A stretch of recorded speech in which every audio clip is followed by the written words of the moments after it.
Hello YouTube, it's me Fuzzy Cow, and I wanted to talk about the upcoming Phantom Forces expansion for Pokemon Trading Card game. This is rather new for me. It's something I kind of wanted to try, but what we're going to do today is we're going to look at the Phantom Forces cards that they put up on Pokebeach, and we're going to try to see which ones are good. So I have a list here. And the first Pokemon that I want to talk about is the Gengar and the Gengar EX. These cards, this is kind of the main focus of the deck, or the set. These are the big cards. Gengar EX has Night Attack, which allows you to place 3 damage counters on one of your Pokemon for 1. It's not bad. It also has Dark Corridor, which allows you for 3 to do 60, poison your opponent, and then go back to the bench, similar to Dompan's Spinning Turn. Dompan's Spinning Turn has become very popular recently. So maybe this has a place. It's important to note that both of these get through Pyroar, so this is potentially a Pyroar counter. Gengar EX evolves into Mega Gengar. You can again use the Spirit Link, which is unique to this set. Mega Gengar has for 3, you can use one of your Pokemon's attacks, one of your opponent's attacks. This is again potentially very good. Maybe it's not, but usually it's going to be something you're going to want to use. So Mega Gengar is pretty good. It's going to be playable. We'll definitely see some play. The other Pokemon that I wanted to talk about was Malamar. Malamar is another EX that I think has some play. Malamar EX has Maximar, which means for every energy attached you flip a coin, which sounds bad, but for every energy you deal 60 damage. With things like Yveltal allows you to put damage on, or put energy onto your Pokemon. You also get some support in this set with energy attaching to Pokemon. Also, whenever you attach an energy from your hand, you put them to sleep. There's a lot of coin flipping involved, but I think that it could be playable. You have to kind of build your deck around it, but I think it has a shot. Another card that we wanted to talk about was Manectric.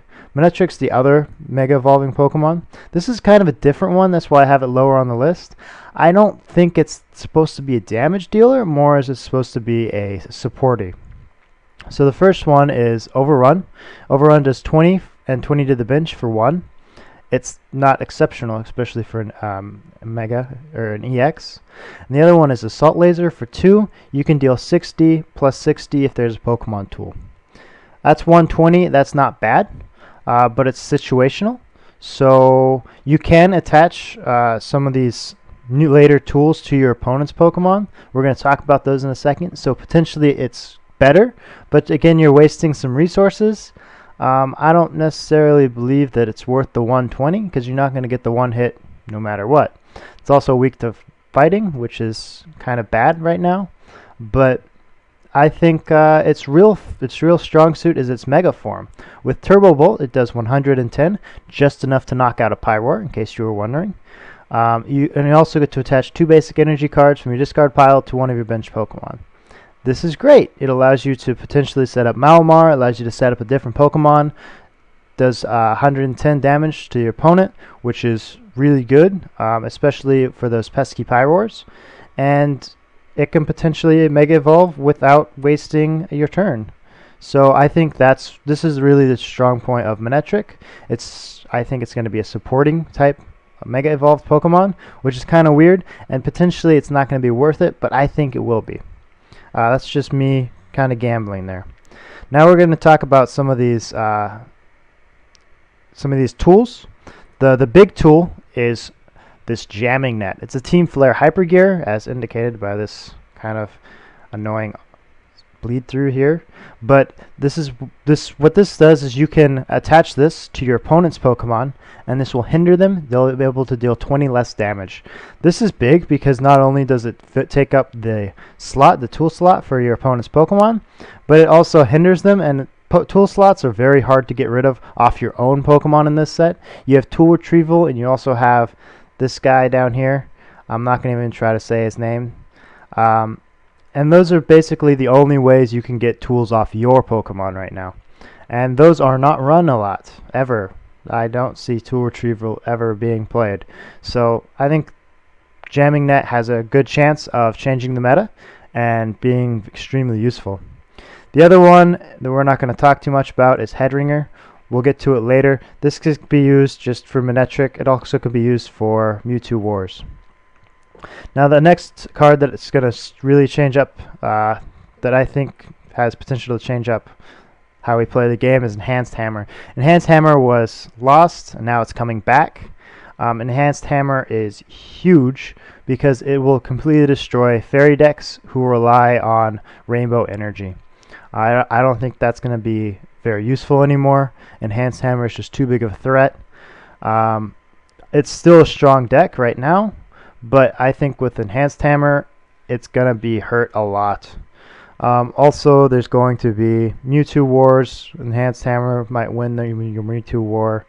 Enhanced Hammers just destroys special energy. Special energies are very important, very useful. So it's going to be very, very good. The other one, and this one's perhaps the strongest card in the format, is Versus Seeker. Versus Seeker is crazy. You can take a supporter from your discard pile into your hand. It does not use your supporter for the turn. So you can take anything you want. So basically, name of the game, you take a whole bunch of supporters, you put them in the discard pile either by using them or using Professor Sycamore and just discarding them. And then when you need it, you have them just right there. It's crazy. It's gonna be very useful. It's gonna be part of the supporter line now. It's gonna be played. So next we're gonna talk about some cards that I don't know if they're gonna be played a lot.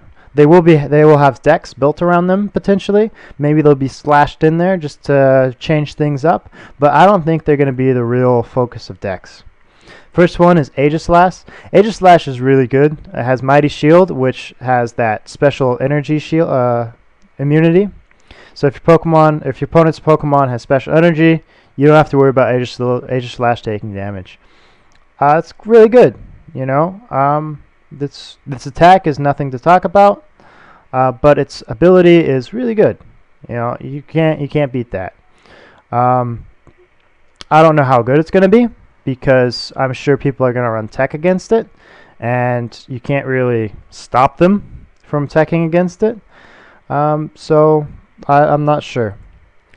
Then there's also Dialga EX. Dialga EX is an anti-Pokemon EX.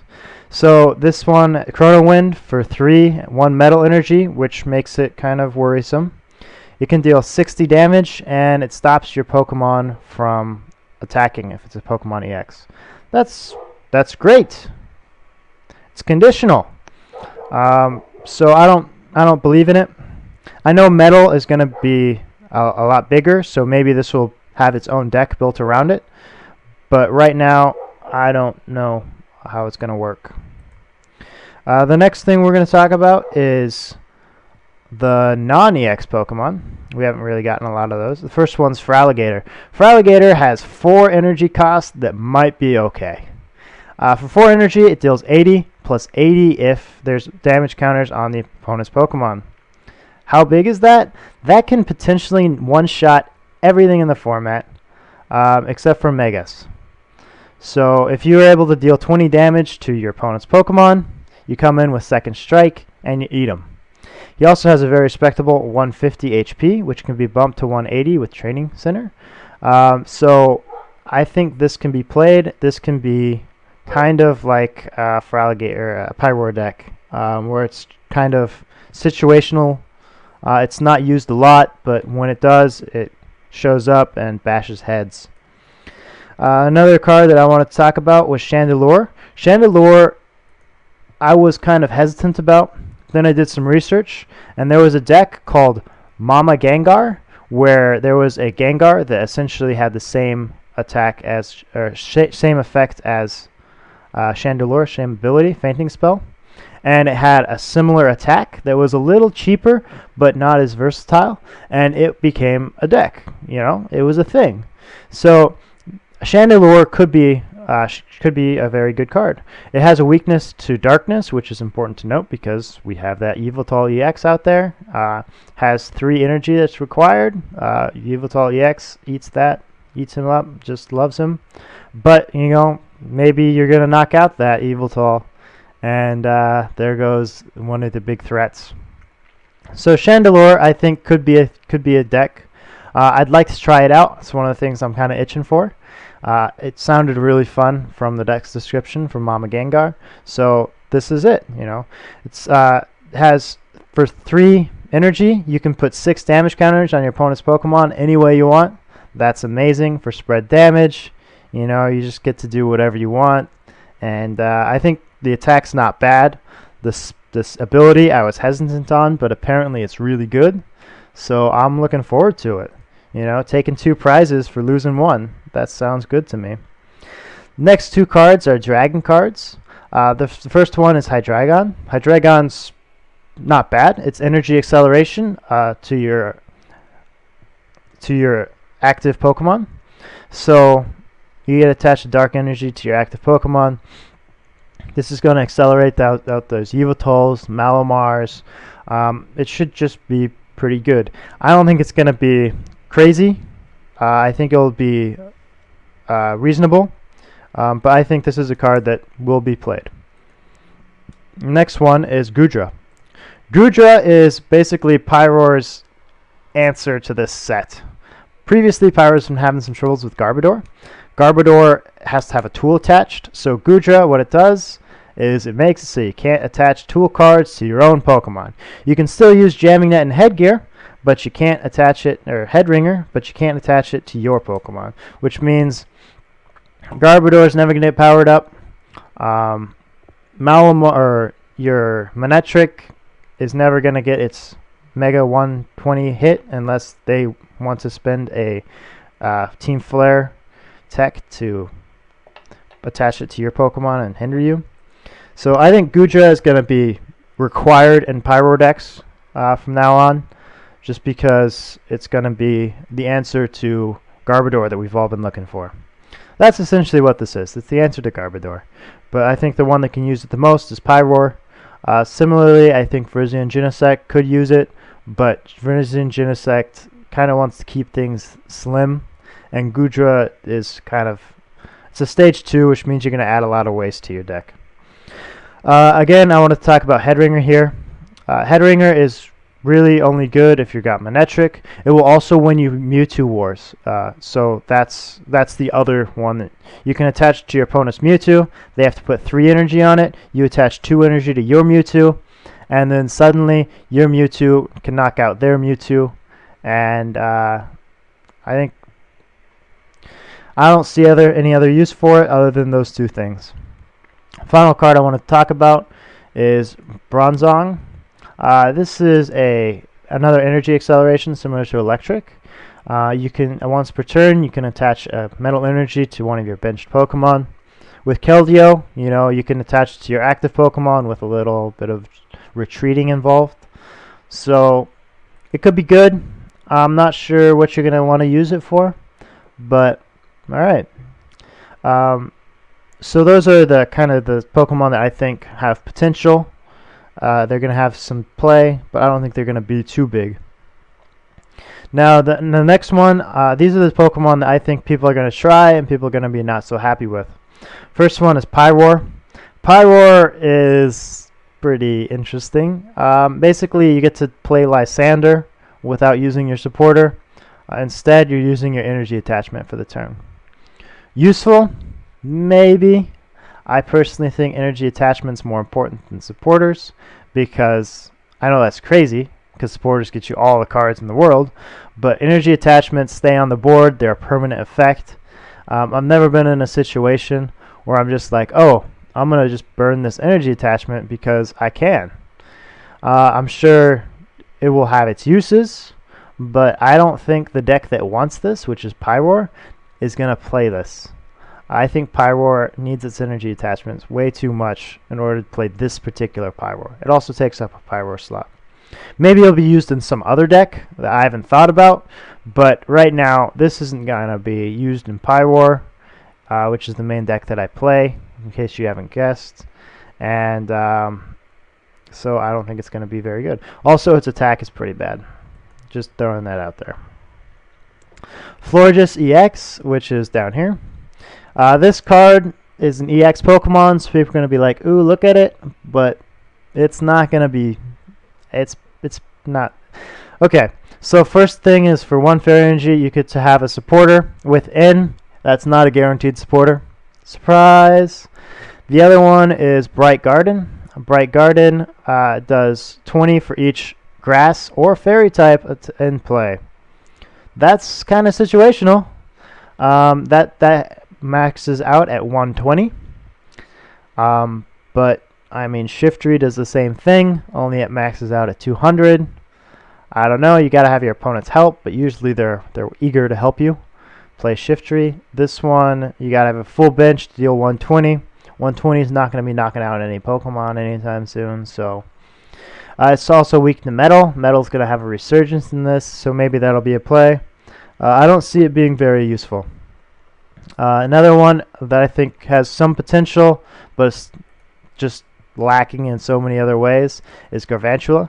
Garvantula has a Cobweb Trip, which allows you to pull out one of your opponent's benched Pokemon and confuse it. Confusing it is a pretty big deal. That means that there's a 50% chance it doesn't get the knockout next turn, and Garvantula needs it. So the other thing is Electro Web, which basically makes it so that you can't retreat. So he's going to try to get out a Pokemon that's not ready, and start bashing it until it's dead and it won't be able to go anywhere. That's Garvantula's thing. It's not going to be. It just has too low of a hit points to make me think it's going to be worth it. But, with one retreat cost, maybe it all works out. Next one is the Crobat line. For anyone who doesn't know, Zubat does basically nothing. Golbat, when you evolve, you take 2 damage counters, put it on your opponent's Pokemon, and then it does some spread damage. Crobat, when you evolve this one, you put 3 damage counters on your opponent's Pokemon, and you deal 30 damage to one of your opponent's Pokemon. It's very important that it says damage here, because damage is blockable by Mr. Mime, so that's a thing. But it could be useful. It's not going to be very good, but it could be useful. Wobbuffet is another interesting card. It basically is a Garbodor that is automatically online as long as it's in your active slot. Well, I don't see it. I don't know what it's going to be good for. The only things that you're really trying to stop are your annoying Genesect Virizion decks with their Verdant Wind, and also Pyroar. Pyroar is going to eat Wobbuffet, so that's not something you got to worry about for Pyroar. Virizion Genesect might eat Wobbuffet anyway. He just doesn't have the health, and his attack's just not good enough to really pose a threat, I don't think. So I don't see it. I don't see what he's going to be good for. Another interesting card is Gourgeist. Gourgeist could be used in a Shiftry deck. That's what I'm going to try it. It's not going to be good, but it can be used, and I think with 200 health, it's going to be maybe what Shiftry needs to set up. I don't know. I just thought it would be fun to try. Another card that kind of got some hype that I am coming down as not very good is Gilscore. So basically, for 1 energy, you can stop your opponent from attaching energy to his active Pokemon. Okay. Doesn't stop them from attaching energy to the Pokemon on their bench, but the active Pokemon you can't attach any energy to. This might get you your first prize. It's not going to get you anything past that. And in order to make it worth playing, you're going to have to run 4 of these guys, Gilgars, and you're not going to want to do that because that's just bad. So potentially this will get you your first prize, but you're going to have so much trash in your deck after that, I don't think it's going to be playable. So I don't like Gilscore. Another interesting card is Gigalith. Gigalith has high density armor for 50, or if you have full HP and your opponent's attacks are reduced by 50. That's really amazing, as long as you don't be poisoned. That's a big thing. So Gigalith, also has a very, very expensive attack, but I think it'll be fun to try out. This is a card that's just fun to try out. Another card that some people say has potential is Regigigas. For 4 energy, you can do heavy impacts. You can do this with 2 double colorless, so that's good. Also, Daunt is not a bad attack for 3. It has 130. It's a basic. It's not in EX, which is very important. So this is going to take some investment, but it is a heavy hitter. But it's not going to be tier 1. You know, it might be splashable. Maybe those fairy decks are going to like it, but you know, I don't think it's going to be extraordinary. A fun card is Blissey. Blissey's Tender Vengeance, I think, will be very fun, especially with that pretty much useless Dusknoir found in Flashfire. So Tender Vengeance is going to basically flip a coin for each damage counter. Flip a coin, and if you get heads, you deal 10 damage for all the damage counters on your bench Pokemon. So basically, if their opponent's doing spread damage, you could Tender Vengeance out and just knock out anything you want. I think it'll be fun, especially if you have things like Earthquake that do damage to your bench Pokemon. So, I mean, it's not going to be good, but it's going to be a fun card. So next thing we're going to talk about is actually Talonflame, because these are out of order. Talonflame is a bad Pokemon. It's a pretty bad Pokemon. For 1, you get to deal 30 plus potential for 90. Okay. For 3, you get to knock out your own Pokemon. Alright. Jet Shoot does 120 to your opponent's Pokemon, which is great. You know, I like that. But the next attack, it's taking 40 plus whatever is going to happen. So basically, if your opponent can deal 90 damage to Talonflame, which isn't unreasonable, then you are going to get knocked out, and you're going to have your Talonflame knock itself out, basically. So the reason why I say it's not unreasonable is because of this pesky lightning resistance. Again, lightning is not my favorite weakness to have because of that Yveltal. It's making lightning splashes very common. Dedenne eats this guy alive. The other Pokemon that's interesting is Venomoth. This is the final Pokemon I'm going to show you guys. Venomoth by itself is pretty bad. But Dizzying Wind, your opponent plays a trainer card from his or her hand, and they have to flip a coin and discard the trainer card, and if it's heads, they get the effect from the trainer. If it's tails, you lose the trainer forever. I love it. It's basically telling you can't play supporters on your first couple turns. So that's fun. It's a very bad Pokemon, other than Dizzying Wind, so it's not splashable. But I think, you know, it can be annoying, which is always fun. So that's what I think about this set. There's a lot of other cards in here that I didn't go through, mainly because I don't think they'll have much effect, and I don't think people are ever going to touch them. I could be totally wrong. I haven't been playing Pokemon that long, and I just wanted to see how this thing worked and to see if I could do it. So this has been Fuzzy Cow, and we're going to finish the video here.